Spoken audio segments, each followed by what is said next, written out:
प्यारे साथियों, आज से हम ईरर वाला कॉन्सेप्ट भी पढ़ेंगे और हम ग्रामेटिकली चीज़ों को भी रिलेटेड करते जाएंगे, क्योंकि कम समय में हमें बहुत ज़्यादा करना है। इसके लिए मेहनत हमें प्रॉपर रखनी पड़ेगी। और ये जो हम करवाएंगे, आपको जो ट्यूशन करवा रहे हैं वो इम्पोर्टेंट नहीं है, लेकिन हम कह सकते हैं कि इनसे बढ़िया इम्पोर्टेंट कुछ नहीं हो सकता। क्यों? क्योंकि इनके अंदर वो जलवा है जो आपको देखने को पड़ेगा। अगर आप ट्यूशन की नब्ज को सीख गए तो फिर आप बहुत कुछ कर लोगे। यानी कि मैं एक बात कहता हूँ, आप किसी भी चीज़ की बैकबोन को पकड़ना सीखो। अगर आपने बैकबोन को पकड़ लिया तो फिर आप उसके पूरा कंट्रोल कर सकते हो। आप क्या देखते हो कि कोई चीज़ें होती है जो रटने वाली रट सकते हो, तो उनको रटना नहीं है, समझना। एक एक चीज़ों को जब समझेंगे ना तो काम बहुत आसान हो जाएगा। यही हमें इनमें करके बताऊंगा कि कैसे चीज़ों को रटना नहीं चाहिए, कैसे चीज़ों को समझना चाहिए। अब देखिए, एक एक चीज़ों को प्रैक्टिकल के साथ में समझेंगे, पूरी चीज़ें हम समझेंगे। पहला जो क्वेश्चन है दोस्तों, वो है द एक्यूसेशन ऑफ अबेटमेंट। यहीं पर हमें वाक्य को तोड़ना है। वाक्य को हमें पहले तोड़ना, इधर वाले सेंटेंस में जितना सही है उतना तोड़ते चले जाना, और फिर हमारा आंसर आ जाएगा। हम डायरेक्ट अंगुली करेंगे तो इधर वाला क्वेश्चन अगर शॉर्टकट होगा कोई डायरेक्ट तो हो जाएगा, वरना नहीं हो पाएगा। तो देखिए, सबसे पहले हमें देखने को मिला कि ये द जो है यहाँ पे वो क्या है। तो बेसिकली द तो आप सब जानते हैं कि द तो क्या होता है, आर्टिकल होता है। अच्छा, आर्टिकल की जो पोजीशन होती है वो सेंटेंस में, आर्टिकल की जो पोजीशन होती है सेंटेंस में वो कहाँ पे होती है। तो आर्टिकल ए भी होता है और एन भी होता है। आर्टिकल द भी होता है, ए भी होता है, एन भी होता है। जहाँ स्पेसिफिक बात आती है वहां पर हमेशा क्या होता है, द का यूज होता है। यानी कि किसी भी नाम को अगर स्पेसिफिक बना दिया जाए, यानी कि उसको विशेष बना दिया जाए, तो फिर द का यूज होता है। बाकी ए और एन का यूज होता है हमेशा जब भी किसी वर्ड की वोवल्स में उसकी आवाज निकले तो आर्टिकल ए होगा, वरना जब कॉन्सोनेंट की आवाज निकले तो ए होगा। मान लीजिए कि आप बोलेंगे जी ए बॉय, तो नाउन है, नाउन से पहले क्या होगी, पोजीशन कहाँ पे होगी, तो पोजीशन इसकी होगी नाउन बिफोर नाउन। क्या होगी, बिफोर नाउन। तो देखिए, हमेशा आपका आर्टिकल होता है, 3 आर्टिकल होते हैं, द, ए और एन। हमेशा जो आर्टिकल की पोजीशन होती है वो नाउन से पहले होती है। क्या, नाउन से पहले होती है। अच्छा, इससे पहले आपको जानना है कि ए आर्टिकल कहाँ पे लगता है, एन आर्टिकल कहाँ पे लगता है, क्योंकि द तो स्पेसिफिक नाउन के साथ में लगता है, स्पेसिफिक नाउन के साथ में लगता है। जैसे आप बोलोगे द ताजमहल, है ना, इस ऐसी जगह पर लगता है। अब देखिए, पोजीशन इनका कहाँ पे यूज होगा, तो जहाँ वोवल्स की साउंड आएगी, वोवल साउंड, वहां पर आप लगाएंगे एन आर्टिकल, और कॉन्सोनेंट साउंड आएगी, वहां पर हम लगाएंगे। जैसे ए बॉय लिखा हुआ है, तो बॉय में देखो, बॉय एक यहाँ में नाउन है और हमेशा आर्टिकल लगेगा बिफोर नाउन। तो जो बॉय है, बॉय में नाउन है, बॉय नाउन है, तो इसका मतलब आर्टिकल लगेगा। देखिए, हर एक नाउन के आगे आर्टिकल नहीं लगता है, कोई जरूरी नहीं है कि आर्टिकल लगाया जाए। और ए और एन है वो सिंगुलर नाउन के आगे लगते हैं, सिंगुलर नाउन के आगे, हमेशा याद रखना। अगर मैं ए बॉयज लिखना चाहूँ तो ये गलत हो जाएगा। क्यों? क्योंकि प्लूरल नाउन आ गया, तो प्लूरल नाउन के साथ में नहीं लगते हैं। ए और एन का अर्थ ही निकलता है एक, क्या, एक अर्थ निकलता है। देखिए, अब समझिए, बॉय था, तो बॉय में बोलेंगे बॉय, तो एक कॉन्सोनेंट की आवाज आ रही है। कॉन्सोनेंट का मतलब जो करके खड़े आपने पढ़ा है, घेड़े, तो उसके अंदर जितने भी अक्षर हैं उनकी अगर आवाज आती है तो फिर आपका क्या आता है, उसको बोलते हैं कॉन्सोनेंट, व्यंजन बोलते हैं। क्या बोलते हैं, व्यंजन। तो यहाँ पे आर्टिकल लगता है। यानी कि अब मैं बोलूं कि ए, अब बोलो ईयर, इसके आगे क्या आर्टिकल लगेगा। तो देखिए, मैंने अभी बताया था कि कॉन्सोनेंट के आगे क्या लगता है, ए आर्टिकल लगता है। कॉन्सोनेंट नाउन के आगे क्या लगता है, जब कॉन्सोनेंट साउंड आती है किसी नाउन की तो फिर आर्टिकल लगता है ए। अब देखो, कोई इसको बोलते हैं ईयर, जबकि इसका प्रोनाउंसिएशन ईयर होता ही नहीं है। और ईयर के हिसाब से क्या आया, वोवल साउंड आई तो वोवल साउंड आई आपने लगा दिया एन, और यहीं पर गलत हो गया, यहीं पर गलत हो गया। हमेशा ईयर का प्रोनाउंसिएशन क्या होता है? Year, year, year. तो इसके हिसाब से अब क्या आ जाएगा आपका? ये आर्टिकल आ जाएगा। तो ये थोड़ा सा ध्यान देना है। अब मैंने बता दिया कि आर्टिकल हमेशा क्या होगा?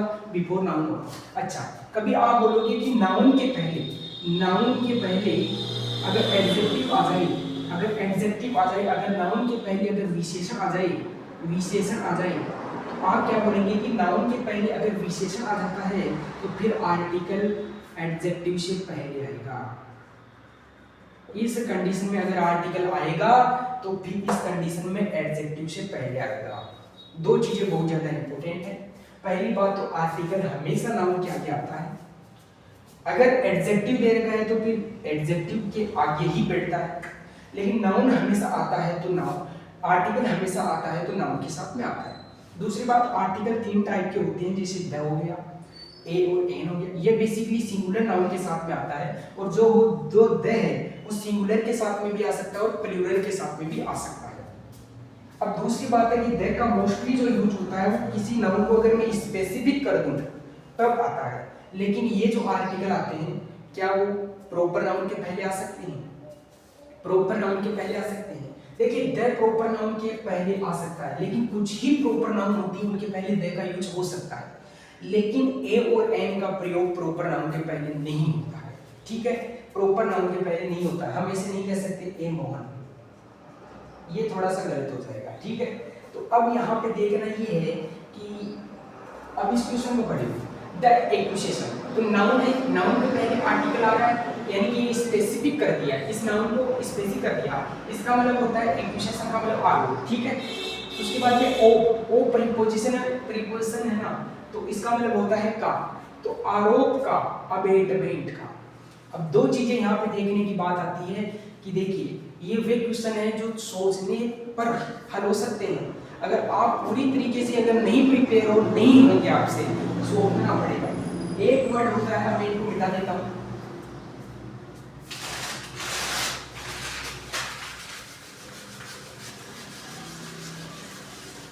एक वर्ड होता है दोस्तों आपका अबेट,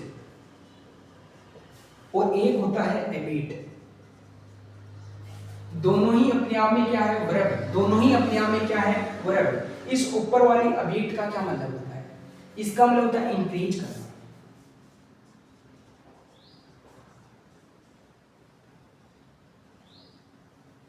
उकसाना, और इस अबेट का मतलब होता है रिड्यूस करना, कम करना। इसका ही मतलब होता है मिटिगेट करना। समझना, एक होता है अबेट, एक होता है अबेट। प्रोनाउंसिएशन में कोई दिक्कत नहीं है, ये भी वर्ब होती है, ये भी वर्ब होती है, पार्ट ऑफ स्पीच के कारण। इस अबेट का मतलब होता है इंकरेज करना, उकसाना। मान लीजिए कि ए और बी दो आदमी, ए और बी कितने हैं? 2 पर्सन है, और यहाँ पर है बैंक, एसबीआई का, एसबीआई का बैंक है। ए बी को कह रहा है, ए बी को कह रहा है कि जा बी जा और इस बैंक को लूट ले, बी इस बैंक को लूट ले। ए कह रहा है कि बी जा और इस बैंक को लूट ले, लेकिन जो ए है वो इस बैंक में नहीं जाता है, बी को ही कहता है कि तू लूट ले, तू लूट ले। यानी कि इसको उकसा रहा है कि तू ये काम कर ले, लूट ले, लूट ले, इसको उकसा रहा है। इसको ही बोलते हैं दोस्तों अबेट। अब देखिए, अभी ए ने भले ही लूट नहीं की लेकिन उकसा रहा है, तो कोर्ट में सजा एक को भी उतनी ही मिलेगी। कोर्ट के अंदर जब सजा होगी चोरी के मामले में दोनों इस पर, तो इस पर भी उतनी ही सजा होगी जितनी इस पर, क्योंकि इसने उकसाने का काम किया है। अब समझिए, आपके समझ में आ गया अबेट क्या होता है? इंक्रीज करना, उकसाना। और एक होता है अबेट, इसका मतलब होता है कम करना, रिड्यूस करना। आपके मान लीजिए कि आपके कोलेस्ट्रॉल बढ़ गया है, शरीर के अंदर कोलेस्ट्रॉल बढ़ गया है, तो आपको क्या कम करना पड़ेगा? आपको फैटी चीजें कम करनी पड़ेगी, है? आपको फैटी चीजें क्या करनी पड़ेगी? रिड्यूस। तो रिड्यूस आपको करना पड़ेगा। फूड पॉइजनिंग जो आपकी होती है तो वो आपको कम करना पड़ेगा। जो तेल की सामग्री, ऑयली जो खाने की जो चीजें होती है वो कम करनी पड़ेगी, तो उनको रेड्यूस करना पड़ रहा है, कम करना पड़ रहा है, तो दोनों में अंतर समझ में आया। तो अब देखिए आरोप का, किस चीज का आरोप, अबेटमेंट का, कम करने का, कम करने का टू का अर्थ होता है दोस्तों के प्रति, टू का बहुत सारे होते हैं, टू का मतलब डेस्टिनेशन बताने के लिए भी इस प्रीपोजिशन का यूज होता है। टू का यहाँ पर डेस्टिनेशन का मतलब गंतव्य, आप किधर जा रहे हैं, जैसे मैं बोलूं कि आई गो टू दिल्ली, तो यहाँ पे ये क्या आया है, बेसिकली मैं दिल्ली जा रहा हूँ, तो डेस्टिनेशन बता रहा है कि किधर जा रहा है। अच्छा, टू का मतलब कभी कभी प्रति के रूप में भी आता है, प्रति। टू का मतलब कभी कभी के लिए भी, टू का मतलब कभी कभी के लिए भी आता है, तो ऐसे बहुत सारे अर्थ होते हैं, उनके हिसाब से भी हम उनका यूज करते हैं। अब समझिए, आरोप का, अबेटमेंट का, कम करने का, टू के लिए द क्राइम के लिए, तो क्राइम कर रहे थे दो लोग, तो एक जो पर्सन था उसने क्राइम को कम करने पर उसको आरोप लगाया जा रहा है, ऐसा कोई अर्थ बन सकता है क्या? नहीं। अगर इन दोनों वर्गों में हम देखेंगे तो इनका मतलब यहाँ पर सही है उकसाना, क्योंकि बैंक का मामला है, बैंक में ऐसे उकसा कर किया जाता है, इसलिए यहाँ पर ये वर्ड ना आकर आपका क्या रहेगा, इसका ही नाउन फॉर्म बना देंगे, क्योंकि हमेशा प्रीपोजिशन ऑब्जेक्ट रहता है और ऑब्जेक्ट के रूप में या तो आपका नाउन आता है या प्रोनाउन, तो यहाँ पे हो जाएगा अबेटमेंट। ठीक है, तो द एक्यूजेशन ऑफ अबेटमेंट, तो उकसाने के आरोप में, और देखिए अबेटमेंट की जब भी बात करती हैं तो यहाँ पे इसका प्रॉपर अर्थ नहीं निकल पाता है, टू का मतलब के प्रति होता है, लेकिन इसका प्रॉपर अर्थ नहीं निकल पाता है। इसका प्रॉपर अर्थ निकलता है जब हम अबेटमेंट के साथ ओप लेते हैं, तब इसका सही आंसर बैठता है। जैसे अगर मैं ओप ले लूं, तो ओप लेने पर ये हो गया the accusation of abetment, abetment of, यानी कि आरोप का, उकसाने का आरोप, द क्राइम, तो क्राइम को उकसाने का आरोप, दैट जो हैड बीन लेवल्ड, यानी कि लेवल्ड हो गया एट हिम, उस पर, तो उस पर उकसाने का जो आरोप था वो लेवल्ड हो गया, वाज इवेंचुअली का मतलब अंत में, नोट्स नहीं सिद्ध हो पाया था, इन कोर्ट में वो सिद्ध नहीं हो पाया था, यानी कि जो उकसाने का जो आरोप लगा था उस बंदे पर, वो क्या नहीं हो पाया था, वो प्रूव ही नहीं हो पाया था कोर्ट के अंदर। तो यहाँ पे थोड़ा सा हमने देखा कि कभी कभी क्या करता है, मीनिंगों का अलग अलग जगह यूज कर देता है, जैसे मीनिंग ये यूज होने वाली थी, इसका यूज कर दिया, इस तरीके से भी होती है। अच्छा, वो टू था, तो टू यहाँ पर गलत नहीं था, अगर मैं टू भी लगा दूंगा तो गलत नहीं होगा। अगर आप टू को देखकर इस क्वेश्चन को गलत करते हो तो आप गलत हो। टू का मतलब भी मैंने बताया था कि के प्रति, जैसे राम के प्रति मेरा व्यवहार कैसा है, तो राम के प्रति, ऐसे ही जो अबेटमेंट है, बेसिकली जो अबेटमेंट हो गया आपका उकसाने के प्रति, क्राइम के प्रति उकसाने के आरोप में, दैट जो हैड बीन लेवल्ड, उस पर जो था, तो यहाँ पर टू भी सही है, इसमें कोई दिक्कत नहीं है, लेकिन मैक्सिमम जो इसका यूज होता है यूजुअली वो आपका ओप का होता है। ठीक है, ओप का होता है। अब आपको जो मैक्सिमम इसका ओप का यूज होता है, तो आपको ओप ही एग्जाम में लगाना भी है। ठीक है, तो यहाँ पर तो अगर आपको एक वर्ड भी आप देख पा सकते थे कि अगर आपको अबेट का भी अर्थ पता चल जाता या टू का भी, तो आप लगा देते थे। मैक्सिमम चांस, हमें मैक्सिमम जो सुपीरियरिटी लगता है वो ओप लगता है इस वर्ड के आगे। ठीक है, तो इस वर्ड के आगे जो मैक्सिमम जो प्रीपोजिशन आती है, कि जो अच्छा प्रीपोजिशन माना जाता है वो ओप को माना जाता है, इसलिए मैक्सिमम चांस एग्जाम में प्रायोरिटी देने के ओप के हैं। ये पहला क्वेश्चन था, इसमें कोई दिक्कत नहीं थी, अच्छे से हमने समझ लिया। दूसरा भी देखो, अभी देखो इस पहले वाले क्वेश्चन से इसको हल करेंगे। दैट अनइंटेंशनल मिस्टेक्स, तो मैंने जब भी बोला था कि आर्टिकल अगर एडजेक्टिव रहेगा, आर्टिकल अगर एडजेक्टिव रहेगा तो आर्टिकल फिर आगे आएगा, और वही हुआ इस बार नाउन आपका मिस्टेक है। मिस्टेक आपका क्या है, यहाँ पे नाउन है। क्या है, नाउन है। देखिए मिस्टेक आपका नाउन है, तो नाउन के पहले अगर आपने एडजेक्टिव ले दिया अनइंटेंशनल, यानी कि इरादा नहीं था, इरादा नहीं। एक होता है इंटेंशनल जो हम जानबूझकर करते हैं, अनइंटेंशनल जिसका इरादा नहीं हो। तो द आर्टिकल आगे आ गया, एडजेक्टिव से आगे आ गया। अगर इसके स्ट्रक्चर में भी आए तो एरर माना जाएगा, मैं पहले बता रहा हूँ, स्ट्रक्चर में भी आए तो एरर माना जाएगा। मिस्टेक्स, तो मिस्टेक अपने आप में नाउन होगी। अब देखो मिस्टेक के साथ में देखिए unintentional mistakes made by the selected staff. अब यहाँ पे सेलेरिकल का मतलब क्या होता है? देखिए सेलेरिकल का मतलब जो होता है ना, वो होता है लेखन संबंधित। लेखन संबंधित आप देखते हैं कि जो लेखा जोखा करते हैं, जो गणित लिखते हैं, यानी कि आज कितना सामान बिका, कितना क्या नहीं बिका, तो इस तरीके से उनको सेलेरिकल उनका वो काम है, लेखन से संबंधित काम है। तो द अनइंटेंशनल मिस्टेक्स, वे मिस्टेक्स, वे गलतियां जो जिनका करने का इरादा नहीं था, मेड हो गई थी बाई के द्वारा। तो मेड हो गई थी बाय द सेलेरिकल स्टाफ, लेखन जो संबंधित जो स्टाफ था उससे हो गई थी। वाज ओवरलुक, वाज जो उन्होंने गलतियां की, सेलेरिकल जो स्टाफ ने, वाज थी ओवरलुक, यानी कि उनको ओवरलुक का मतलब होता है अनदेखा करना, अनदेखा करना। तो अनदेखी कर दी गई, यानी कि जो लेखन जो संबंधी स्टाफ था उसे अनजाने में जो गलतियां हुई, अनजाने में जो गलतियां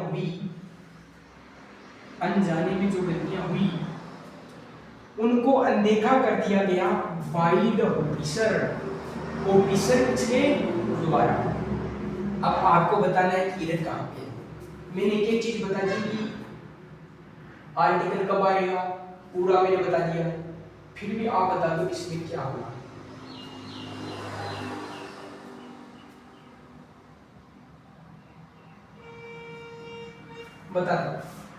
बता सकते हो क्या इसमें क्या एरर है?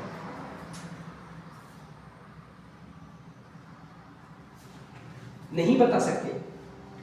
देखिए द अनइंटेंशनल मिस्टेक्स, जो मिस्टेक्स यानी कि मिस्टेक्स ले दिया, नाउन प्लूरल कर दिया तो आने वाली वर्ब भी प्लूरल होगी। अगर सेंटेंस की नाउन ही प्लूरल है, सब्जेक्ट ही प्लूरल है, सब्जेक्ट ही प्लूरल है, सब्जेक्ट ही अगर प्लूरल है तो वर्ब भी क्या होगी, प्लूरल होगी। अगर सब्जेक्ट ही सिंगुलर है तो वर्ब भी क्या होगी, सिंगुलर होगी। ये बात याद करना। तो जो सेलेरिकल स्टाफ था उसने बहुत सारी गलतियां हो गई थी। अब बहुत सारी गलतियां हो गई थी तो जो सब्जेक्ट है वो बेसिकली क्या है, यही तो वर्ब सब्जेक्ट के अनुसार आती है सेंटेंस में। तो इसके अनुसार आप देखो जो वर्ब, जब नाउन आपका सब्जेक्ट प्लूरल है तो आपका क्या वर्ब सिंगुलर हो सकता है यहाँ? नहीं, इसलिए क्या जाएगा, वर्ब आ जाएगा। क्या जाएगा, वर्ब आ जाएगा। देयर इंटेंशनल मिस्टेक्स मेड हो गई थी बाय द सिलेक्टेड स्टाफ, लेखन संबंधित जो स्टाफ था उससे जो गलतियां हो गई थी, और वर्ब उन गलतियों की बात कर रहा है, वर्ब ओवरलुक अनदेखा कर दिया गया बाय द ऑफिसरों के द्वारा क्या कर दिया गया, अनदेखा कर दिया गया। तो सब्जेक्ट के अनुसार हमेशा वर्ब लगती है, ठीक है। अब देखो तीसरा क्वेश्चन पढ़ो। द ओपनिंग बैट्समैन, एक मिनट इसको मैं मिटा देता हूं।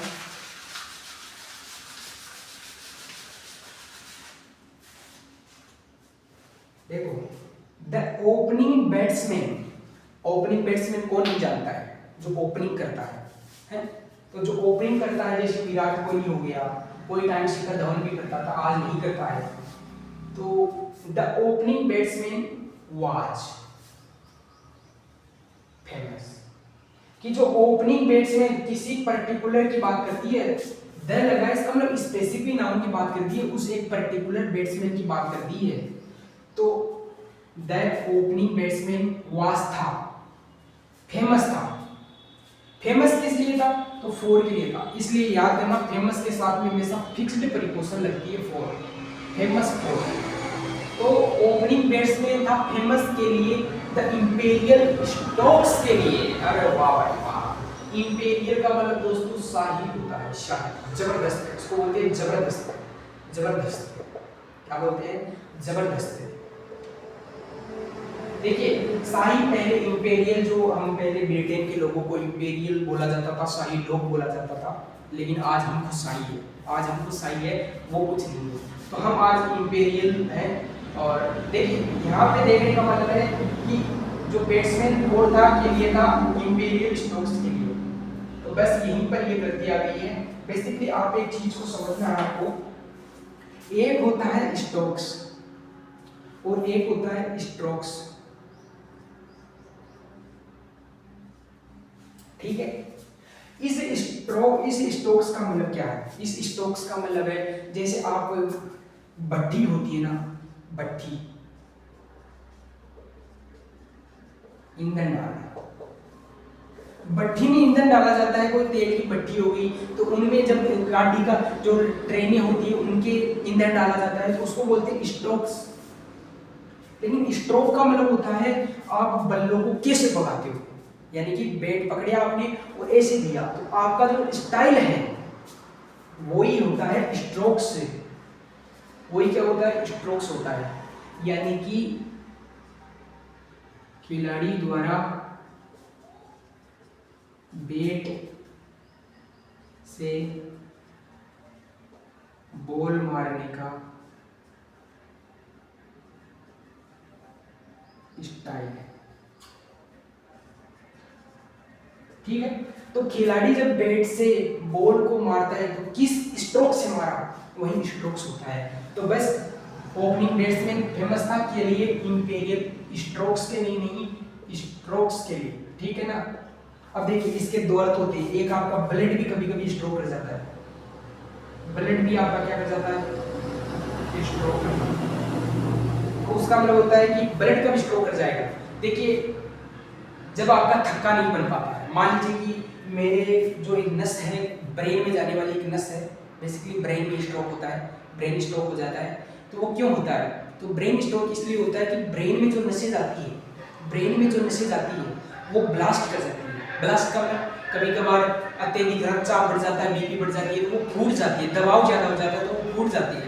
उसके बाद में क्या होता है कि जो ब्लड था उसको जाना तो कैसे था, मान लीजिए ये शरीर हो गया, ये शरीर है, वो एक है नस यहाँ पे, और वो नस यहाँ से ब्लड जा रहा है ऊपर मस्तिष्क में चला गया, ठीक है।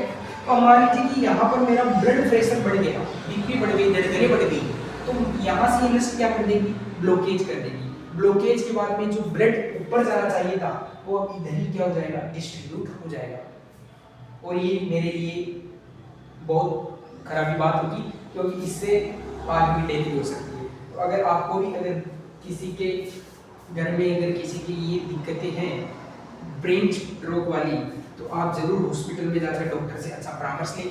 और इसमें क्या होता है कि बहुत सारी जो दिक्कतें होती है, जैसे ब्लड प्रेशर बढ़ जाता है, इन चीज़ों से ब्रेन स्ट्रोक होता है। और ऐसी चीज़ों के लिए हमें कोलेस्ट्रॉल को नियंत्रित करना चाहिए, अलग अलग जो चीज़ें हैं, व्यायाम करना चाहिए, तो डेली ऐसा काम करना चाहिए, वो भी एक स्ट्रोक ही होता है। बल्कि यहाँ पे इसका अर्थ नहीं बन रहा था, इसलिए ये वर्ड सही रहेगा। तो आप देख सकते हो कि आज का जो फैशन आया है, उस फैशन के अंदर आप देख पा रहे हो कि ईरर का ट्यूशन है, लेकिन वो केव से ट्यूशन पूछ रहा है। किससे पूछ रहा है? वो केव से ट्यूशन पूछ रहा है। अगला क्वेश्चन देखिए। अब देखिए, वह खेलता था ऑन पर द क्रिकेट फील्ड पर, तो वह बहुत शानदार इंपीरियल स्ट्रोक खेलता था, ठीक है, इसमें तो कोई दिक्कत ही नहीं। देखिए इच, हाँ, इच वाला कॉन्सेप्ट पढ़िए थोड़ा सा, इच वाला कॉन्सेप्ट पढ़िए मेरे दोस्तों। एक होता है इच और एक होता है एवरी। इच आपका एडजेक्टिव भी होता है, इच आपका एडजेक्टिव भी होता है और एक प्रोनाउन भी होता है, प्रोनाउन भी होता है। एवरी आपका क्या होता है? एवरी आपका क्या होता है? प्रोनाउन नहीं होता, ठीक है। एवरी प्रोनाउन होता है क्या? एवरी प्रोनाउन नहीं होता। दूसरी बात, एवरी का यूज कहां पे करती है? तो एवरी का यूज दो से ज्यादा,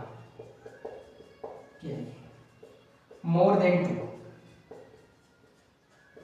मोर देन टू, ठीक है। और इच का यूज कब करते हैं? तो इच का यूज हम दो के लिए भी कर सकते हैं और मोर देन टू के लिए भी कर सकते हैं। देखिए अर्थ थोड़ा अलग अलग है।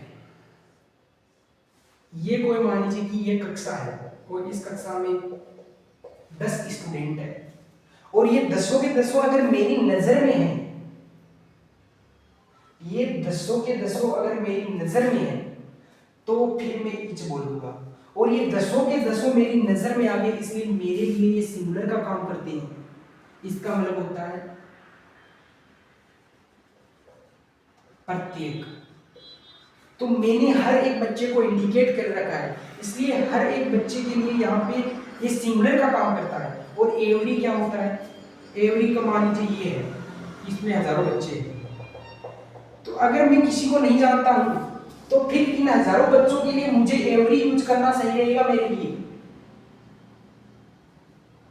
इच मैंने फिक्स कर दिया जो मेरी नजरों में है, एवरी जो मेरी नजरों में भी नहीं है, हो भी सकते हैं नहीं भी, इसलिए एवरी वहां पे यूज करता है। लेकिन एवरी का जो यूज होता है वो हमेशा मोर देन 2 में होता है। जैसे मान लीजिए कि एक क्लास है, उसके अंदर 2 गर्ल्स हैं, एक क्लास में अंदर 2 ही गर्ल्स है, तो मैं क्या लिखूंगा, ईच गर्ल्स, सॉरी हमेशा याद करना, मैंने अभी बताया था कि ये हमेशा सिंगुलर नाउन लेगा प्लस सिंगुलर ही वर्ब लेगा, ठीक है, अगर ये एडजेक्टिव आता है तो, ठीक है, और प्रोनाउन आता है तो सिंगुलर वर्ब लेगा, ठीक है। अब समझना, एडजेक्टिव आता है तो ये सिंगुलर ही क्या लेगा आपका नाउन प्लस सिंगुलर ही क्या लेगा वर्ब, और यहाँ पे सिंगुलर वर्ब लेता है अगर प्रोनाउन आता है। तो ईच गर्ल नाउन क्या है, सिंगुलर हो गया, हेज ए पेन, ठीक है। तो ईच गर्ल प्रत्येक लड़की हेज रखती है पेन को, ठीक है, ये समझ में आ गया। अब देखिए अगर मान लीजिए इसमें 3 रहती, 3 गर्ल्स रहती, तो मैं क्या लिख सकता था, every girl sorry has a pen. लेकिन इस कंडीशन में मैंने कहा था कि इच का प्रयोग तो मोर देन 2 के लिए भी कर सकते हैं, तो यहाँ पे इच का प्रयोग भी आप कर सकते हैं। लेकिन यहाँ पर जब 2 ही रहेंगे तब आप एवरी का यूज नहीं कर सकते। समझ में आ गया होगा ओपनिंग। तो देखिए इच स्टूडेंट, इच यहाँ पे क्या है, बेसिकली ये नाउन हो गया, तो नाउन से पहले एडजेक्टिव आएगा, तो इच यहाँ पे एडजेक्टिव का काम कर रहा है।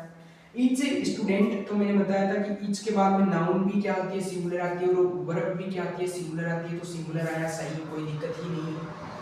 उसके बाद में देखो मींट, मींट का मतलब होता है अनुमान लगाना, ध्यान देना, है ना, इरादा करना, ध्यान देना, ऐसे होते हैं मींट के। तो ईच स्टूडेंट प्रत्येक स्टूडेंट वास्ता इरादा, यानी कि प्रत्येक स्टूडेंट इरादा कर रहा था, टेंस पास्ट में कर रहा था, टू के लिए रिसीव करने के लिए इरादा कर रहा था, एंड एक इक्वल। अब देखो आ गया ना, अगर मैं यहाँ पे ए लगा देता तो गलत हो जाता, आएगा शेयर, यहाँ पे known equal share of the scholarship, कि प्रत्येक स्टूडेंट इरादा कर रहा था रिसीव करने के लिए equal share of the scholarship, जो स्कॉलरशिप थी उससे इक्वल जो उनका शेयर आए वो उसके लिए प्रत्येक स्टूडेंट इरादा कर रहा था।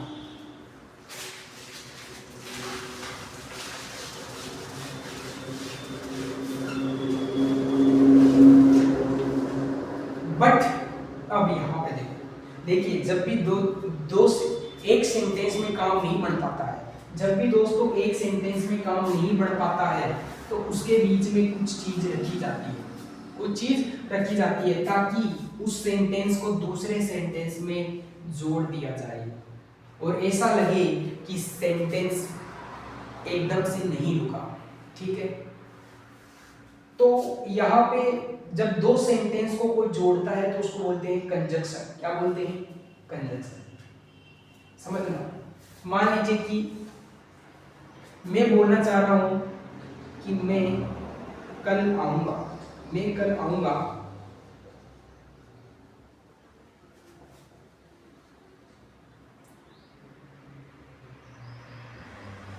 फिर मैं चला जाऊंगा। अब आप देखिए, मैं कल आऊंगा फिर मैं चला जाऊंगा, सेंटेंस में मजा ही नहीं आया। मेरे को ये दो सेंटेंस एक साथ बोलने, मैं कल आऊंगा फिर मैं चला जाऊंगा, इस सेंटेंस में मजा ही नहीं आया। बेसिकली सेंटेंस में जब सुनने का मजा तब आता जब इसके बीच में कुछ हम ऐसा ऐसा चीज लगा देते जिससे मजा भी आता और सेंटेंस पूरा भी बनता एक लाइन में। तो मैं कल आऊंगा लेकिन मैं फिर मैं चला जाऊंगा, मैं कल आऊंगा लेकिन फिर मैं चला जाऊंगा। तो अब ये सेंटेंस बोलने में थोड़ा सा अच्छा लग रहा है। और ये जो बीच में आया है दोस्तों, ये आपका कंजक्शन का काम करता है। जब दो सेंटेंसों को जोड़ा जाता है तो बीच में कंजक्शन की सहायता से जोड़ा जाता है। किसकी सहायता से जोड़ा जाता है? आप बोलेंगे जी कंजक्शन की सहायता से जोड़ा जाता है। अब एक चीज देखिए, यहाँ पर ये बट आया है तो ये दूसरे सेंटेंस, पहले वाले सेंटेंस को दूसरे सेंटेंस से जोड़ रहा है। दूसरे सेंटेंस से क्या कर रहा है? जोड़ रहा है। लेकिन दोस्तों इस बट कंजक्शन, यहाँ पे बट जो कंजक्शन आया है इसका मतलब क्या होता है? बट कंजक्शन हमेशा ऐसे सेंटेंसों को जोड़ता है जो अपने आप में बिल्कुल अपोजिट हो, विरोधाभास हो, जिनमें विरोध हो। विरोध वाले सेंटेंस वाक्यों को प्लस करता है, ठीक है, जोड़ता है। जैसे कि मैं अपने भाई को बोलता हूं कि मैं बीमार हो गया था, मैं बीमार हो गया था। मैं हिंदी में ही समझा रहा हूं, हिंदी में अच्छे से समझते हैं, इंग्लिश में इंप्लीमेंट हो जाता है। मैं बीमार हो गया था, बीमार हो गया था लेकिन तू नहीं आया। देखिए, मैं बीमार हो गया था, तू नहीं आया। मैं बीमार हो गया था लेकिन तेरे को आना चाहिए था ना, लेकिन तू नहीं आया। तो देखिए एक शब्द है कि मैं बीमार हो गया था, तुझे आना चाहिए था लेकिन तू नहीं आया। उल्टा कर दिया तुमने, अपोजिट कर दिया, विरोधाभास पैदा कर दिया। नहीं आकर, तुझे आना चाहिए था लेकिन तू नहीं आया। यानी कि विरोधाभास वाले जब भी सेंटेंसों को जोड़ा जाता है तो बट कंजक्शन से जोड़ा जाता है। और यहीं पर हुआ कि प्रत्येक स्टूडेंट तो सोच रहा था कि हम बराबर बराबर शेयर आएगा, हमारा इक्वल शेयर आएगा, लेकिन इवेंचुअल डिस्ट्रीब्यूशन, लेकिन जो एकदम से जो डिस्ट्रीब्यूशन हुआ, जो बंटवारा हुआ वास था, लेकिन जो इवेंचुअल जो डिस्ट्रीब्यूशन था, बंटवारा था, वो पाया गया टू बी इनक्विटियस। इनक्विटियस का मतलब होता है अनियमित, अनियमित या अन्याय। लेकिन जो इवेंचुअल जो डिस्ट्रीब्यूशन हुआ, अंत में जो डिस्ट्रीब्यूशन हुआ, बंटवारा हुआ, उसमें पाया गया अनियमित, अन्याय पाया गया, यानी कि बंटवारा नहीं मिला। तो इस सेंटेंस में बट कंजक्शन भी सही है क्योंकि अपोजिट अपोजिट को जोड़ रहे हैं। और इसमें कोई आप देखोगे तो इसमें कोई इवेंचुअल डिस्ट्रीब्यूशन, या आपका क्या है, सिंगुलर नाउन है तो सिंगुलर वर्ब आ गई। फाउंड सही है, यहाँ पे पास्ट टेंस की बात हो रही है तो फाउंड सही है। तो इसमें कोई दिक्कत ही नहीं है, तो इसमें नो एरर आ जाएगा, नो एरर, इसमें कोई एरर नहीं। लेकिन हमने देखा कि बट कंजक्शन का क्या यूज होता है। बट कंजक्शन जब विरोधाभास को जोड़ता है। अब देखो, एक होता है इनक्विटीज,